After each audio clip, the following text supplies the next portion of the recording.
நிச்சயமாக அவங்களுடைய போராட்டம் நியாயமான போராட்டத்துக்கு எங்களுடைய ஆதரவு எப்பவுமே எங்க பொதுச் செயலாளர் தெரிவித்துக் கொண்டுதான் இருக்கிறார். அது வழக்கமான ஒன்று. அவங்களே நிரந்தரப்படுத்த சொன்னதே நம்முடைய முதலமைச்சர் தானே, எதிர்கட்சி தலைவராக இருக்கும். அதைத்தானே சுட்டி காட்டுறாங்க. நீங்க அது இல்லை அப்படின்றதா இப்ப ஏற்கனவே தூய்மை பணியாளர்கள் மாநகராட்சியில் உள்ளிருப்பு போராட்டம் நடத்தினாங்க. நாங்கள் ஒரு தடவை போய் மாநகராட்சி ஆணையாளரை பார்த்து சந்திச்சு இது கொடுக்கும்போது அந்த மாதிரி இதாச்சு. அதனால ஒன்று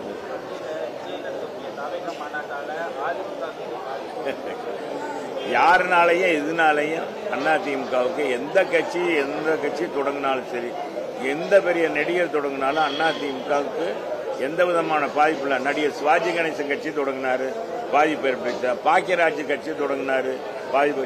டி.ஆர். ராஜேந்தர் கட்சி தொடங்கினாரு, பாதிப்பு. விஷால் கூட கட்சி தொடங்குறேன்னாரு. ஒன்னு அவர் கூட பார்த்தா ஆதரவு ஆர்கே நகர்ல இது பண்ணாரு. ஆக அவர் எத்தனை நடிகர்கள் கட்சியை தொடங்கினாலும், சரத்குமார் கட்சி தொடங்கினாரு, அதிமுக பாதிப்பு இல்லை. AIADMK Kamal Haasan battery torch light TV உடைப்பு புகழ்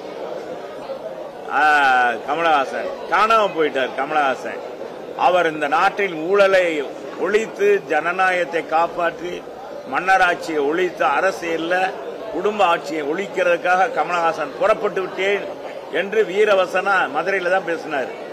இப்ப போய் நம்ம துணை முதலமைச்சர் காலை தொட்டு வணங்கிட்டு இருக்காரு. ஒரு சாதாரண ராஜ்யசபா எம்பி.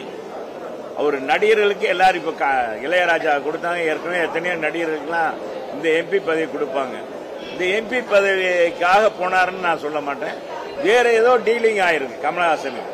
அதனால தன்னை நம்பி வந்த எத்தனையோ ஆயிரக்கணக்கான தொண்டர்கள், ஆயிரக்கணக்கான சில பேர் நடுநிலையார அரசியல் கூட கமலஹாசன் ஒரு சிறந்த நடிகர், அரசியல் சிறப்பா பணியாற்றுவார்னு சொல்லி அவர் பின்னால போயிட்டாங்க.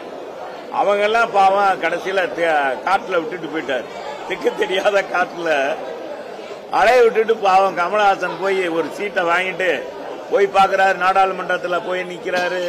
அங்க அவருடைய இமேஜை எல்லாரும் கூட கூட்டம் கூட்டினா அதுக்கு ஒரு சிரிப்பு. இதுக்கெல்லாம் நன்றி தெரிவித்த திமுகவுக்கு தான் நன்றி தெரிவிக்கிறாரு.